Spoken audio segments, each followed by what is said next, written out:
Hello and welcome to the Paid Search Podcast. My name is Chris Schaefer, and today I am speaking to those of you that want to know more about Google Ads shopping. That's right, it is a dedicated day about shopping. I have my friend Joey Bidner with me today. We're going to discuss it. We're going to talk about how you can get started in Google Ads using shopping. Maybe you haven't done it before, maybe you're new, or maybe you just need a refresher on the basics.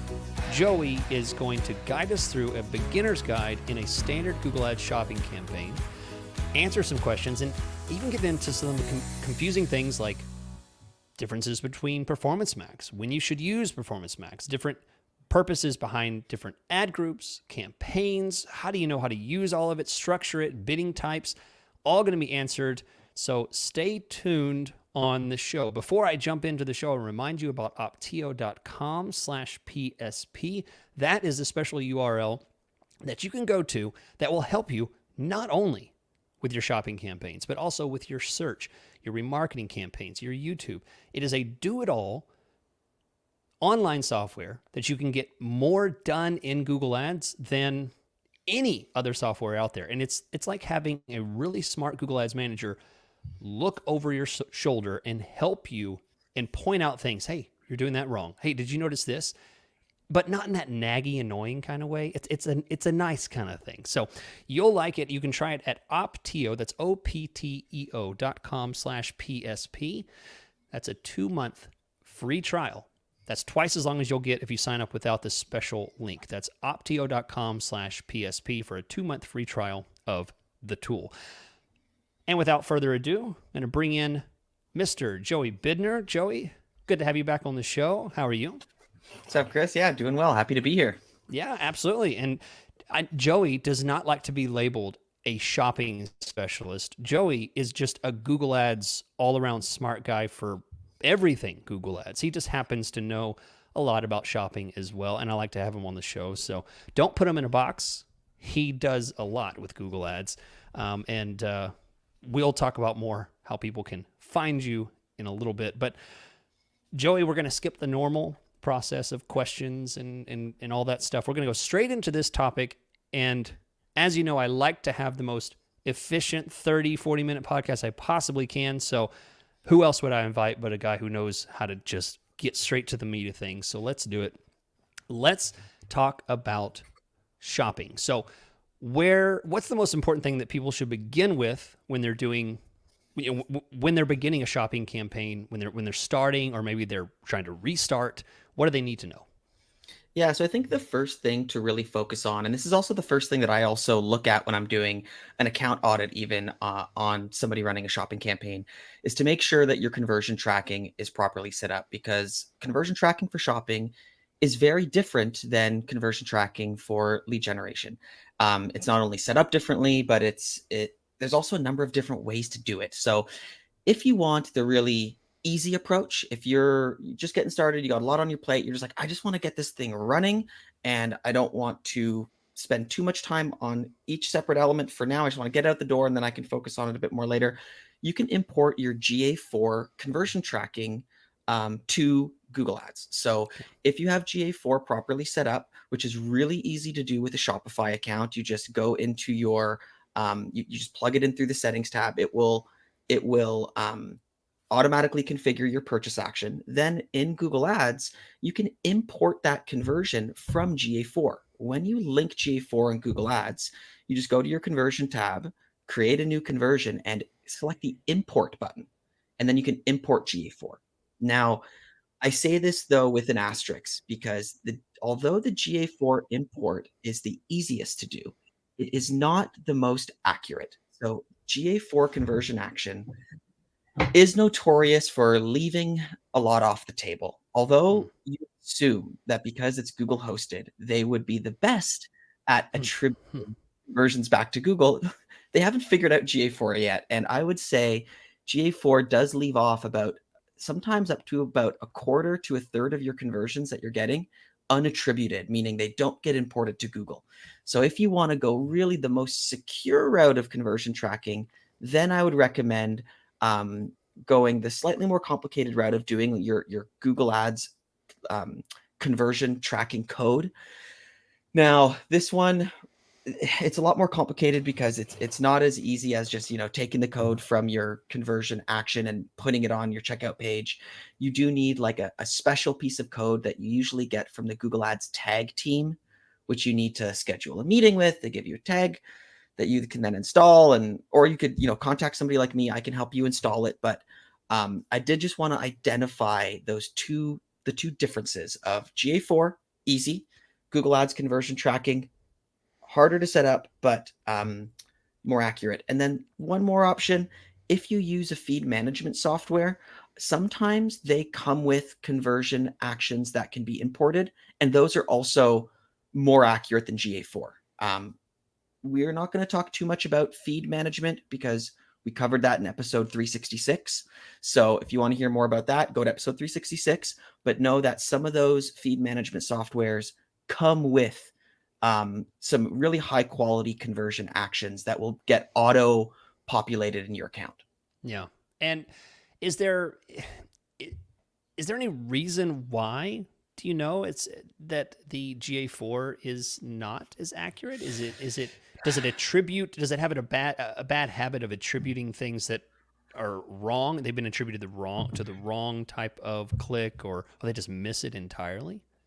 Yeah, I think the answer to that is like a way more complex one that like an engineer could better answer, because it has Ah, to do with okay. the new regulations of privacy. And in order to capture that data that's now blocked, we need to layer in new pieces of code, which GA4 standard doesn't capture. Now, they do have areas in the platform where you can start layering in those things like, GA4 enhanced conversions, which I actually just learned how to do it the other day, and it's complicated. You Yeah. really need to get your developer on board to send you pieces of information that you then plug into GA4 in certain areas. And, Mhm. it's getting there. Like everything that's new, like GA4 is rather new. It's pretty Yeah. clunky still.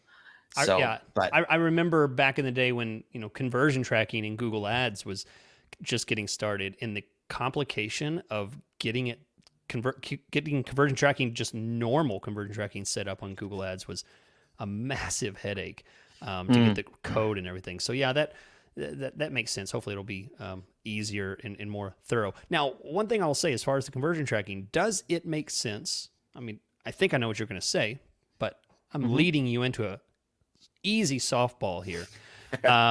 Does it make sense to add things like add to cart or other conversion actions beyond just purchase?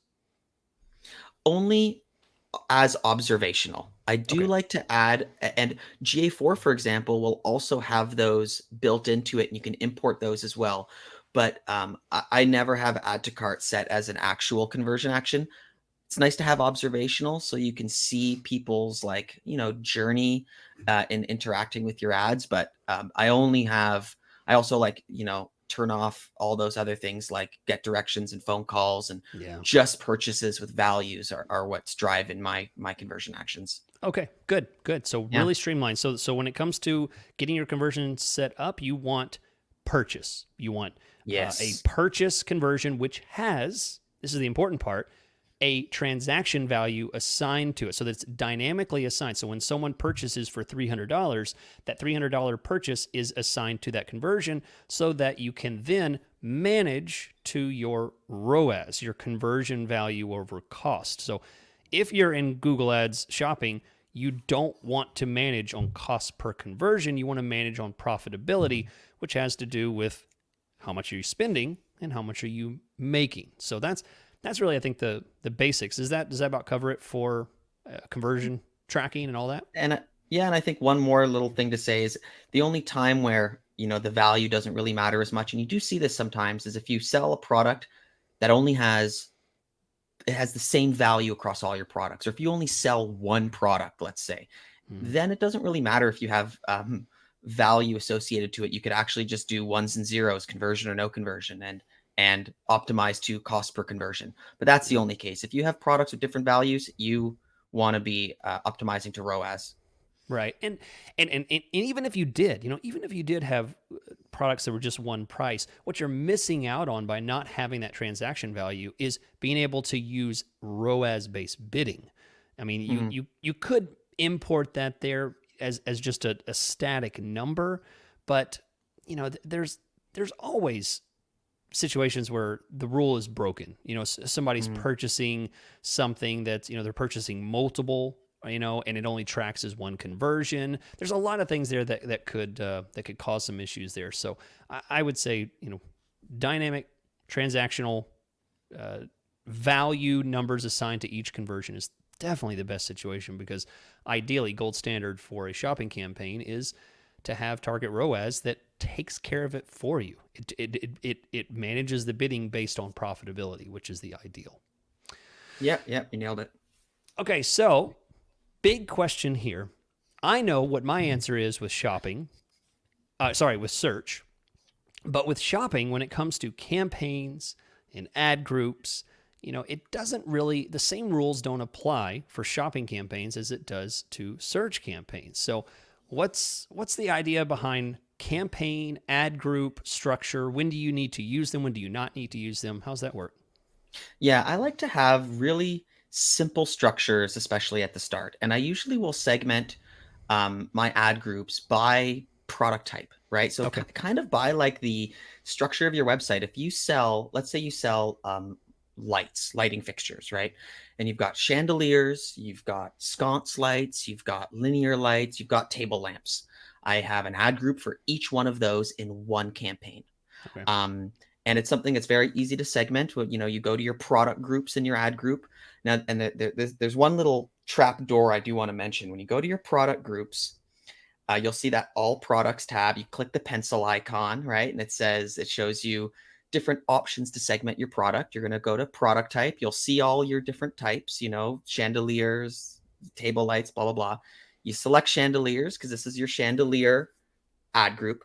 When you click save, I want you to go back into your product group, because Google will have the product group you've selected active, but then for reasons unknown, they still leave all products Yeah. active as a Yeah. line item. So even though you selected your product group, make sure you go back and pause all products. Mm. Otherwise, it's segmenting just for observation and it will still feature all your products. So I do this for every category. Now, it's different for every business. Let's say you sell one product. You only sell chandeliers, but you sell 5 different brands of chandeliers, and each brand kind of has its own, search intent, its own value. Then you'd segment your ad groups by brand, Okay. right?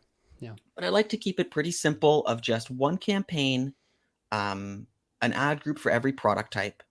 I'll then segment by campaign if you're targeting different countries often. So if you're targeting US and Canada, right? Instead of just lumping them both into one campaign, because Canada has sometimes a completely different CPC, they'll have a different expected competitive market because it's a lot smaller. I'll set a Canadian campaign and a US campaign with the Okay. same segmentation. And then you can choose how much you want to spend in each country, which is usually different. Um, and beyond that, the only other time I'll segment by campaign is if you have a real stark difference between your product categories. Like, for example, in that same example of the lights, let's say you sell lights and you sell furniture, right? So you sell couches, chairs, desks alongside all those lights, and they have got very different cart values. They've got a completely different, you know, um, value to the client, to your business of what you sell. Then I'll create a campaign for furniture that's got ad groups segmented by every type of furniture, and a campaign by lights with ad groups segmented by lights. And that's only in the case where you really have like a lot of different product types for furniture, a lot of different product types by lights. To have one campaign that'll maybe have 20, 30 different ad groups versus two campaigns that'll have 10 to 15 ad groups, and you can, you know, choose how much you want to spend on your furniture versus your lights. That's when I'll also segment by campaign. Hmm. Okay.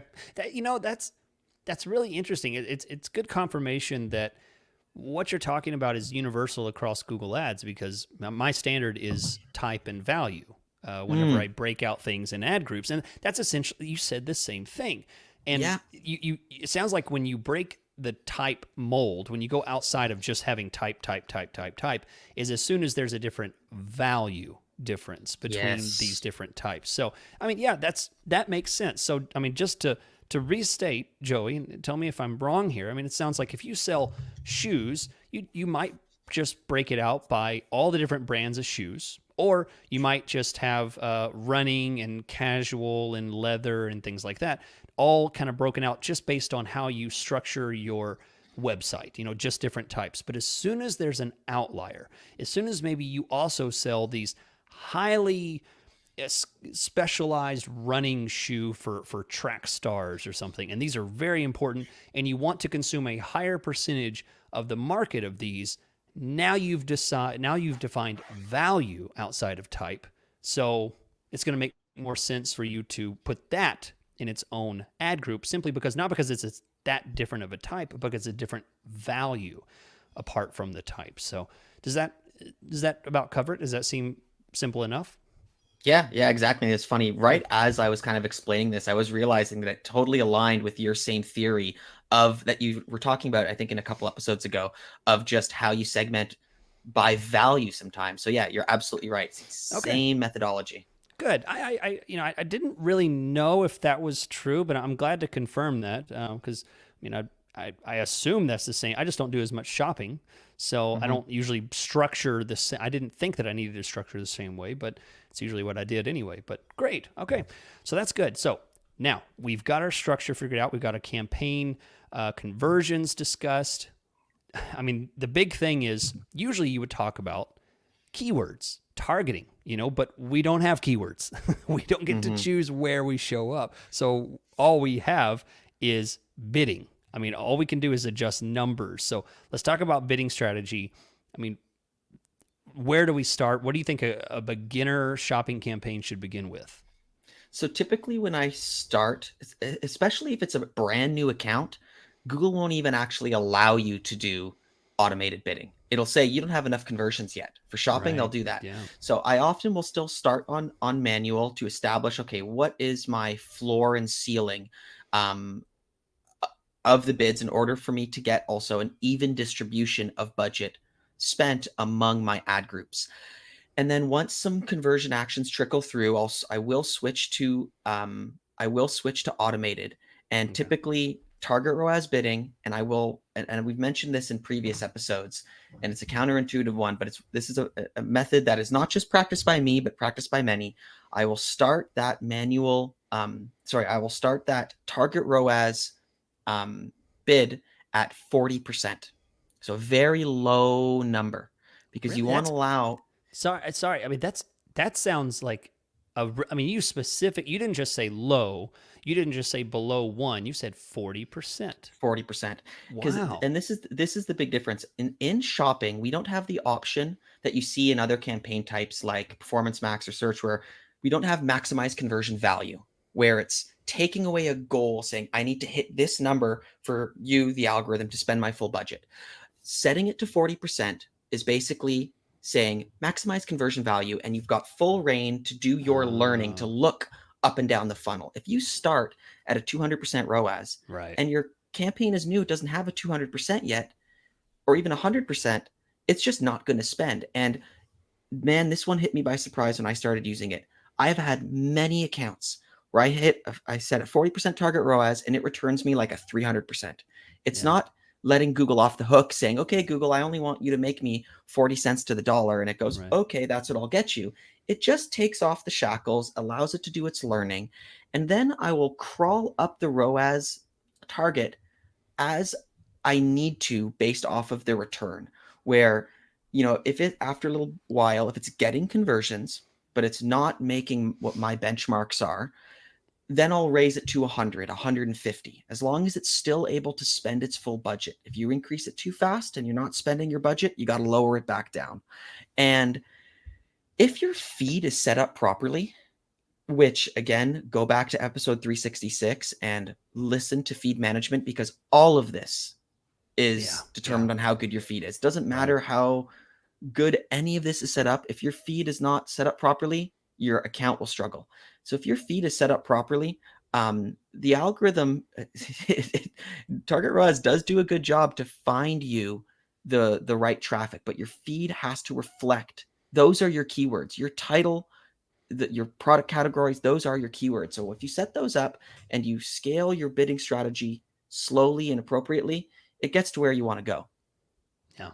Yeah. And that's the, it's important to emphasize that because we're not talking about, the other side of the coin. In Google Ads, there's only two sides of the coin. There's the bidding and then there's the targeting. That's all there is, Mm. Mm-hmm. and in shopping, you only get like one shot to get the right targeting, and then if it doesn't work, you need to go back to the drawing board and redo your titles and all that kind of stuff. I've seen campaigns that have poor targeting, and no matter what happens, I just keep getting the wrong traffic. It just keeps sending Yeah. me the wrong kind of stuff. So it's definitely important there to get that right because you can't outbid bad targeting because you're getting the 100%. wrong traffic. I love that. I am going to write that one down to say what I needed in my back pocket. You can't Yeah, yeah, outbid yeah, bad yeah, targeting. yeah. Because I see that a lot. Yeah. I know that immediately off the top of my head because I just see it so often. People are like, Chris, tell me about manual bidding. And I jump into the account and I'm like, oh, no, no, no. You're not ready for Mm. manual bidding. You have the wrong keywords. Yeah. So yeah, it's definitely No, the that's core it. problem itself. And I guess I know we're referring back to episode 366, but I'll give a couple just quick notes on what a healthy feed looks like if you have one. One, your titles. Google gives you 150 characters to put in your titles. Use them, right? And don't just put the titles that you have of your products on your store. You want to have a rich title that has all the different elements of what somebody might search for to trigger your ad. Not to say that you're keyword stuffing, but you want, like, I'll give you an example. This is an example I've used before for patio umbrellas. I have a client that sells patio umbrellas. A lot of people search for patio umbrellas that are really good for high wind. So we put like, you know, patio, the category of patio umbrella, which is a cantilever umbrella, and I'll put in the title, great for high wind, or wind Oh yeah, resistant. I'll put wind yeah. resistant in the Oh, title, nice. and Yeah. that allows that tells Google, okay, this is a wind resistant, mold resistant, all this stuff that's in the title. And then the description, Google gives us 5,000 characters to load in these descriptions. Go to ChatGPT and write a Ah. paragraph. Yeah, Yeah. write a paragraph on every feature that your product relates to, fixes, helps. Like, you want to really load that up as well because Google is looking at all of that. So I'll just say titles, descriptions, those are the two big areas that you want to not just take directly from your website of what you have, optimize those to get in front of the traffic you want. Yeah. Oh, good suggestion there. I had never really thought about that. I'm gonna steal that idea there, and for my back pocket when someone asks me that, like they're like, well, I don't know, my descriptions, I don't know how to say it, and I'm like, there we go. That's a great one. Chat GPT to start bulking that out with more keywords, more content, because you only have so many ways to convince Google the kind of traffic that you want, Yeah. and descriptions and title is it. And if you're like, well, I can only say this with 2 sentences, I don't know what else to say. Boy, you're really hamstringing yourself there. Yeah, and if I can give one more example to just kind of really hit this home for the descriptions, because I think that's an area where, it's easy in the title to hit the key features, but you can only say so much. In the descriptions, you really want to get into the user benefits. So for example, I've got a client that sells boat wash. Okay, it's eco-friendly boat wash. And what do you Okay. use boat wash for? You use it to wash off mold, wash off barnacles, you use it to wash off all these different things. So I told the client, in our descriptions, I want a paragraph about barnacle, how your product removes barnacle. I want a paragraph about how your product removes mold, how your product can be washed away safely into the water, which is one of their key benefits. I want there's another one like decarbonizer. It's another like boat wash thing. Like, some people Mm-hmm. search for boat wash for decarbonization. I want a paragraph about that. And you put all that in, and then you put all that in your description, and Google can start matching you to those searches. Yeah. Great. That's awesome. That's awesome. Joey, so Yep. we've got that. I mean, I feel like, are we running out of ideas there? I mean, you've hit us with all the conversion stuff, the bidding, the targeting. I mean, we went beyond what we were talking about. What else is on our list. What's the next thing? Okay, so the next thing that comes up is how should we approach remarketing with Hmm. Okay. shopping? Because this is very different, right? There's two types of remarketing. There's your standard remarketing, which is what you have your responsive display ads, where you've got Mm-hmm. you've got a series of images that with headlines that go to your homepage. These are great for messaging, right? Messaging your value proposition, messaging that you have a sale. I want to push the word like key value proposition messaging. But what it doesn't do is follow the customer around the internet with your product. Right. And this is Right. where dynamic remarketing comes in. And dynamic remarketing is when, it's all happened to us. You visit that backpack on a website, the backpack follows you around, and it's the exact search listing that when you click that display ad that shows the backpack, shows the price, it takes you to the backpack. Yeah. So dynamic remarketing, and I like to have both. That's the thing. You've got one for messaging, one for product serving. And because dynamic remarketing doesn't do a lot with messaging. So it's nice to have both. Dynamic remarketing, though, it is hard to set up because although it makes it seem like you can just press a button in Merchant Center, there's a set up dynamic remarketing. You need to install a special piece of code in order for the variables of the product from Merchant Center to be pulled back into Google Ads. So you are not you are not running dynamic remarketing unless you have installed these very special codes. If you want to get those set up, I recommend reaching out to the Google Tag team. They can help you set that up. You can do so by just going to the help section, say, hey, I'd like to schedule a meeting with the tag team for dynamic remarketing, or you can reach out to me. I can also help you set that up. I've got the codes for Shopify stores. Outside that, you'll have to talk to the tag team, but it's important to know the difference between dynamic remarketing and standard remarketing. Oh, that's okay. I often say that the best investment that you can make in Google Ads to actually get something for free is remarketing. I would be perfectly fine if I had 10,000 impressions in my remarketing campaign and never got a click, because that's the one time Google gives me something for free and I don't have to pay for. I mean, I think Mm-hmm. it's quite a value to be able to put that there, even if I get no conversions, nothing, just the impressions, just knowing that I have that creepy guy with a sign following people right behind him saying, remember this backpack? Remember this backpack? Remember, it keeps things on top of mind, which is really valuable, especially when you have shopping campaigns, e-commerce kind of stuff where people can just be shopping and looking and they forget. They did Yeah. it in the quick 5 minutes they had. They were looking around, then they closed the phone and they forget they were looking it up. So really, really valuable. So I think that's a good one. Joey, I personally have made it a life goal never to say the short term of Performance Max. So you are free to say that, but I don't say the abbreviated Performance Max term. But Oh, I I'm gonna think that's PMax it up. oh, here we go. I don't say it, so go ahead. I feel like that's probably where we're headed at this point. Is that where we need to talk about Performance Yeah, we Max? we need to talk about some PMax. Oh, Yes, okay, we all do. right.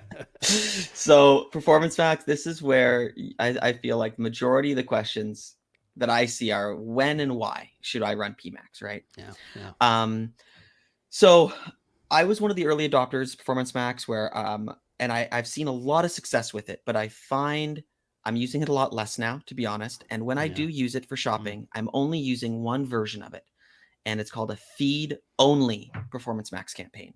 okay. I think we've spoken about this a bit before, but feed only is when you do not have images, you do not have headlines, you are limiting the Performance Max campaign from doing search and display, like standard search and display, and YouTube, because I find like if you want to run search for your shopping, just running a search campaign is way better because search requires a different approach. And we're going to get into that a little bit later if we still have time. But there's a very specific approach to search. So I don't like telling Performance Max to say, okay, put me on the search network because it doesn't work the same way shopping does. So when it comes to Performance Max, I like to have a feed only Performance Max campaign. And all that means is you do not add any assets, and you Okay. only add your product feed, and you even have to, in order for it to save properly, you need to remove the final URL. Once you remove the final URL from your asset group, it will allow you to save. And then you basically will structure the asset groups the same way we structured our our shopping ad groups. You've got an asset group for each one of your product types. Okay. And the Yeah. reason this can be beneficial is, and it only works in this case, you must have dynamic remarketing set up and properly working, because what Mm. a feed only performance max will do is it will serve in standard shopping and and dynamic remarketing in the same campaign. And then when you add in some audience signals of what your customer is like, it will use your dynamic feed and do a little bit of outbound. So if somebody is searching for that boat cleaner, yes, your through your performance max campaign, it will appear in the search network. It will dynamically remarket to them. But that person who has not interacted with your ad yet, um, but Google knows they own a boat, and you tell the campaign that, yeah, you want to target people who own boats, they will see your ad appear in the display network as an acquisition source. So we'll do a little bit of outbound display, but primarily shopping and dynamic remarketing. Okay. And I have seen it work well. It does work well, and there is a new feature in Google Ads now where you can do an experiment. You can A/B test against a standard shopping campaign and Performance Max. So you can run that experiment. Now, But in my tests, what's that? you have to start with the standard is what I've found, right? You can't take a performance max and test against a standard and downgrade. Am I wrong? I've only seen it I don't remember. I've only seen it one way because I don't see that Google would really want to incentivize people to test a performance max against a standard if they already have a performance max. Just a hunch there, but go You ahead. could be right. You could be right. I'm not sure, but I have used that function a few times, and Okay. in the like in the last few months, I've tested it a few times, and in both cases, I did it in two different cases. There was no real conclusive result, to be Yeah. honest. They both came in with a very similar return on ad spend. The intent was close to the same. And in the end, it was like, well, if I'm going to choose one, I'd rather choose standard shopping because Yeah. you get more insights. Yeah. So Yeah. Performance Max, I find, is okay, but it's no mover and a shaker. And Yeah. if you're going to use it, feed only, and you need dynamic remarketing.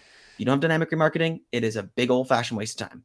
Yeah, great point. And one thing I want to clarify because we use terms sometimes just off the cuff. I want to clarify because you said it, but when you say feed only performance max, that's not a different type of performance max. Right. What Joey's talking about is the fact of how it's set up. It's still a normal performance max. You're just depriving it from manually created assets with the audiences and all these other things that you can put in. So you're just adding a feed and then deleting all the other settings that it's trying to force you to do and only going with the feed. So there is, if you're looking, you're like, I want to set up performance max feed only. There's no option for that. You just set it up normal and then delete everything else out and you have a feed only performance max.